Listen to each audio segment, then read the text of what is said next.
So I watched Turning Red this weekend, and it was dope. I found most of the characters charming. It was generally a pretty gorgeous film to look at. There were plenty of relatable moments, contrary to what some critics would say. What, Mailman can't relate to a concert? Get out of here! But something in my viewing experience felt missing, like I wasn't able to truly connect with Turning Red in the way the filmmakers wanted. And the reason why didn't click until my editor sent me a text of a certain something in the credits. Oh right, this was supposed to be in theaters! And it wasn't, even though Disney has other films out, yeah. This has reinforced an idea that's been floating around my head ever since this whole panini started, which is that, from what their actions have shown us over the last 2 years, Disney does not respect Pixar. Not that they respect a lot of things. And I have beef with that. And I know I'm not just being a little loony, because Pixar employees feel some type of way about it as well. So let's run it back a few years. Disney and Pixar are just pumping out sequels one after the other. And people are longing for some originality. It's me, I'm people. Do you guys realize that between the two studios, Coco was the only new IP to come out between Cars 3 and Frozen 2? 5 sequels and 1 original story? No matter how you feel about those movies, you gotta admit that's kinda depressing. But then, a beacon of hope appears in the horizon. Pixar's contribution to the resurgent craze of fantasy and D&D, starring the voices of Spidey Boy and Mario Field. Onward! Set to release on March 6, 2020. Oh no! Yeah,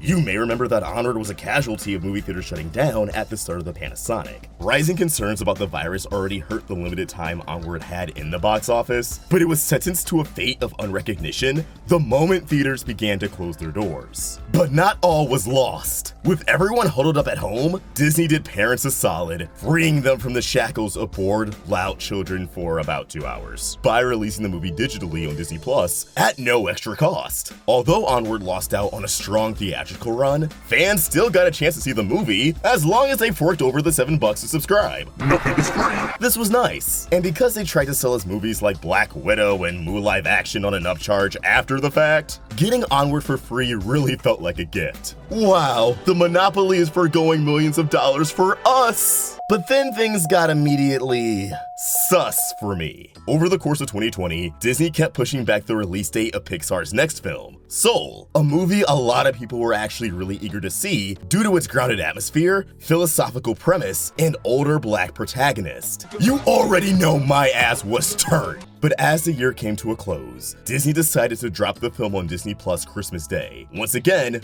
free of charge. Meaning, at least in the United States, it would forego a theatrical release entirely. And while I was glad I didn't have to shell out $30 to watch the movie from home, something about this rubbed me the wrong way. But then the same thing happened to Pixar's next film, Luca, having its theatrical release canceled in March 2021, and dropping it on Plus on its intended release day, June 18th, 2021.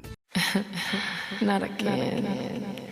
Oh, this ain't supposed to happen to me. But Turning Red is what really pushed me to make this video, especially after watching it. Disney and Sony just released Spider-Man No Way Home in December, making a shit ton of money while a variant's tearing it up in the streets. And I'm not talking about Tobey Maguire, baby, you feel me? Yet, after No Way Home's success, they still decided to axe Turning Red's theatrical release and drop it on Disney Plus for pandemic-related reasons. And yes, I'm definitely saying that with quotation marks. That excuse worked for Onward and kinda Soul due to the whole theaters being closed situation. But by the time Luca and especially Turning Red were ready for their theatrical release, not only have theaters seen a resurgence in general with a handful of blockbusters, but Disney themselves have put out their own animated features as well. Those produced at Walt Disney Animation Studios and not Pixar Animation Studios, Raya and the Last Dragon and Encanto were released in theaters. Raya was on Disney Plus on the same day, but behind another paywall. Encanto's run was initially cut short, released on Disney Plus a month later, but get this, they announced it was going back to theaters after Turning Red was cut. What type of shit is this? I'll tell you what it is, a bias. It is abundantly clear to me that Disney does not value Pixar's films on the same level that they value their own animated films, particularly their original IP. They don't have the same level of confidence in Pixar's newer ideas that they do in Pixar's sequels or IP that came directly from Disney. Pixar is on a trajectory of having all their non-sequels reduced to bait. Nothing more than fodder to entice anyone who hasn't subscribed to Disney Plus to pay up and get in on the hype. And that's so disrespectful on so many levels. These aren't made for streaming movies. They weren't made with TV aspects in mind. These were made for the big screen first and foremost. These films are packed with so many little details that make them brimming with life. Details that shine the brightest when they're presented 65 feet wide, 30 feet tall, in a dark room with overpriced popcorn, not a flat screen TV. It's why Pixar employees have stated on more than one occasion that these decisions hurt them. They're demoralized and hurt that Disney continues to take the movies they spent years of their lives on and dump them onto a streaming service where they'll be forgotten about a week later. Like, imagine being given a big canvas to draw on. Something like the size of a billboard. You'd probably go hard, putting in a lot of details that's best appreciated up close and personal. Now imagine putting months into it,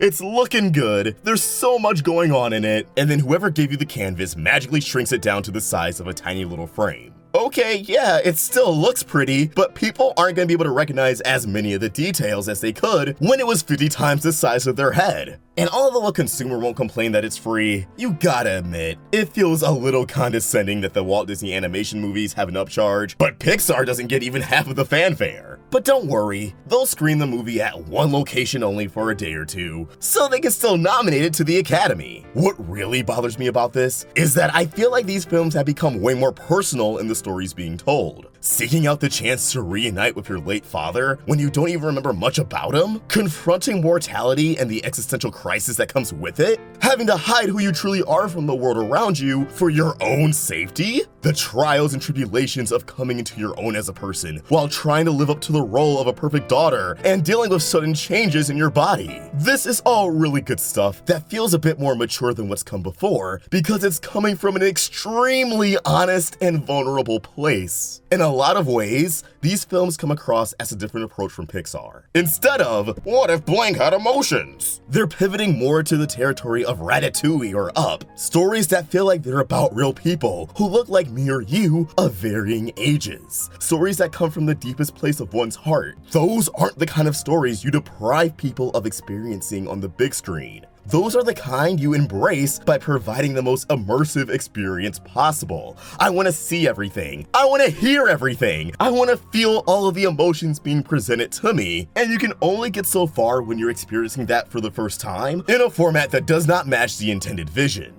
Let people be whisked away to a world that looks close to their own, but with larger-than-life qualities that convey strong and particular emotions in a way reality never could. We all know Lightyear, being a spin-off of the highly profitable Toy Story, is going to have a successful theatrical release. That's not gonna get canceled and move to Plus, but don't champion Disney when it doesn't, and that goes for any sequels. Pixar should not have to prove that their stories have value to be displayed in theaters. This is not progress for Pixar or animation in general. It's regression. Disney is feeding into the idea that animation inherently holds less value by setting up this idea that Pixar isn't worth pulling up to the theater for. But Disney's own in-house films are, Marvel films are, Star Wars films are, but apparently not Pixar. Not unless it's already a part of a multi-million-dollar franchise. Whew.